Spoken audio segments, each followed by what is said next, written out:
Taurus, Sun, Moon, Rising, or Venus sign. Welcome sa aking channel. This is your next 4 days reading.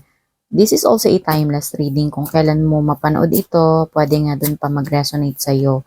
Pwede nga past, present, or future na ito ha. Nangyari na, or tapos na, nangyayari na ngayon, or mangyayari pa lang. This is also a collective reading. Iba-ibang tao, sitwasyon, mangyayari yung mahahagip na energy. So, i-expect mo na hindi lahat is makaka-relate ka. Kunin mo lang yung makaka-relate ka. Overall energy mo. Ace of Pentacles. Wow, may abundance, may manifestation, may opportunity, may career, no, financial, basta something na bago to, no, na magiging prosperous ka dito. Or magkakaroon ng, ito na yung manifestation siguro ng yung ginawa.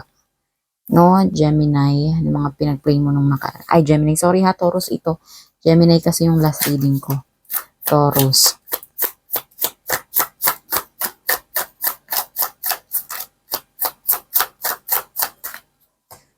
So, I am always a child.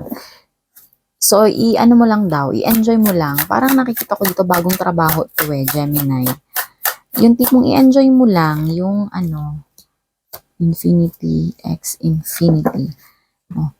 I-enjoy mo lang yung trabaho mo kung nagsisimula ka dyan ngayon, Gemini.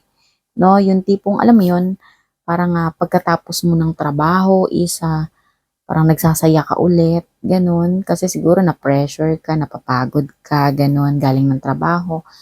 No? So, parang, magbalik bata ka ulit pagkatapos mo na magtrabaho na parang ine-enjoy mo na yung sarili. Pwede maglaro ka, naglalaro ka ng computer games ba? Something ganyan para hindi mo ma-feel yung pressure ganyan ng trabaho kasi bago yun sa iyo, Gemini. Parang bagong trabaho to kasi Pentacles kasi something na pinagkakakitaan to, kaperahan to, no? Or bagong business, ganon. Mga Taurus ha. Taurus pala. Kanina pa ako Gemini. Taurus. Okay ha. Ganon. Yung something na parang, ka lang. Yun nga, chill. Pagkatapos ng trabaho, ganyan. Parang pinapalipad yung mga papers. So, no, basta gawin mo yung, yung feeling mong ikakasaya ng puso mo pagkatapos ng trabaho para hindi mo na-feel yung pressure o yung pagod mo, no. I am always a child. Yung parang bata. Ganon. Or yung ginagawa ng bata. Di ba yan sila parang laro lang yan ng laro kapag matutulog. Pag pagod na is matutulog. Tapos walang pakialam yan. Maglalaro na lang ulit yan. Pagigising. Ganon, no. Kapag ka pagod, di tulog. Kapag ka tapos na ng trabaho at gusto mong mag-relax, di kumanta-kanta ka, maglaro-laro ka, kumain-kain ka. So, ganon. Yung parang ginagawa ng bata, no? Yung kainosentihan. Ganon. Infinity x infinity. Love. So, doon siguro sa bagong opportunity na darating sa'yo for the next 4 days, Gemini, is parang tatagal ka doon or magiging may heart kasi dito no? Or tatagal ka doon or pang lifetime mo na ito, yung ganyan, yung talagang magkakaroon ka doon ng may prosperity, abundance.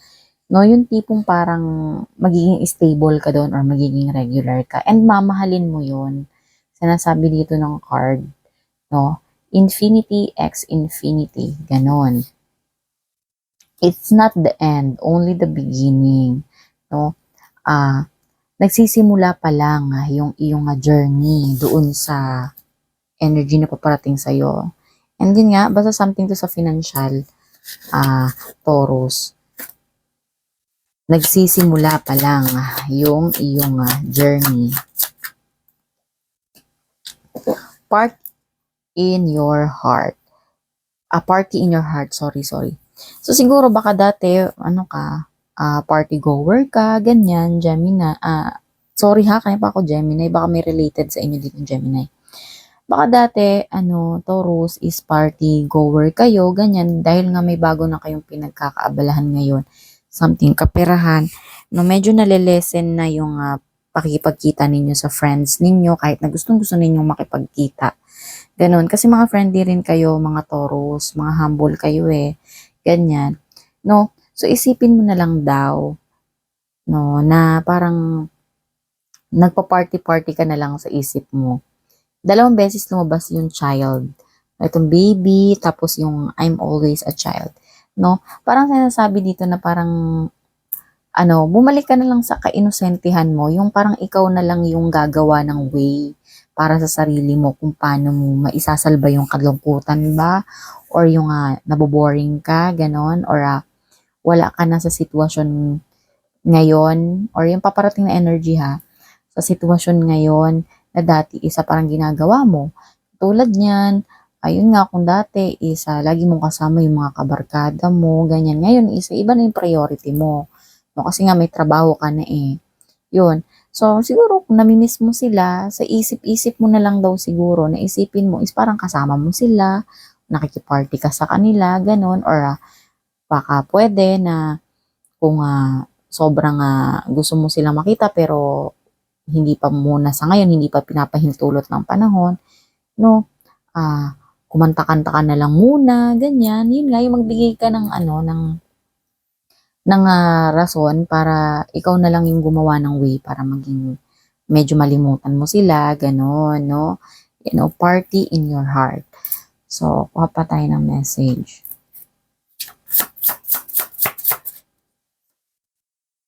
Pets, getting a new pet, giving a current pet more love. Baka yung iba sa inyo dito is merong bagong darating sa susunod na 4 days is magkakaroon kayo ng alagang pet. May magbibigay or ina-expect na siguro na may magbibigay sa inyo ng pet, may aalagaan kayo or makadampot ba kayo ng pusa ba yan, ng aso or something ganon.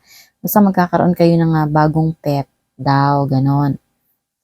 Kung meron man kayong current pet, kung meron man daw kayo ngayong alaga, no, mas lalo nyo daw mamahalin yung inyong alaga ngayon.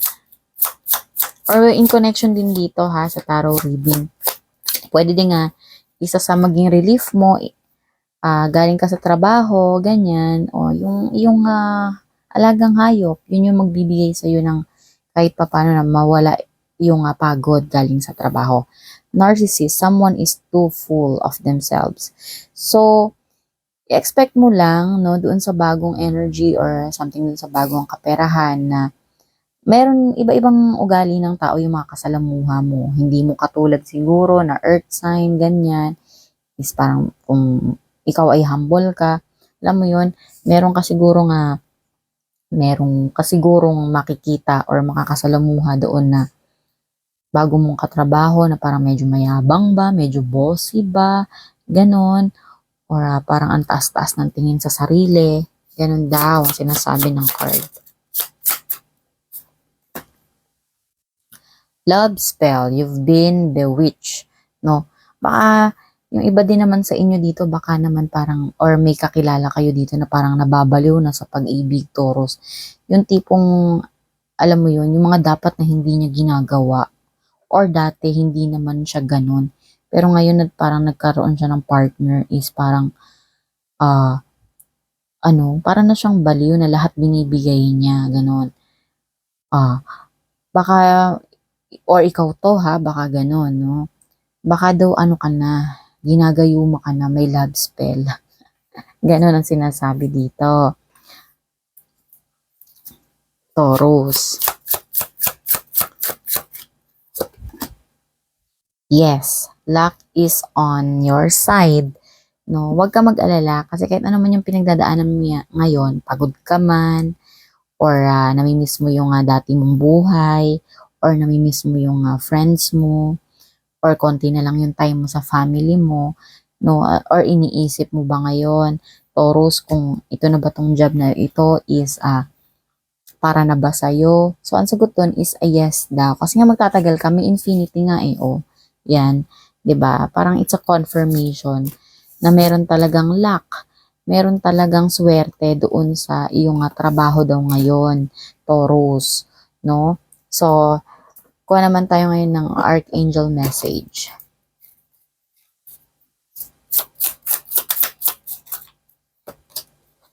Archangel Francesca, what do you desire right now? Visualize it and it will come about.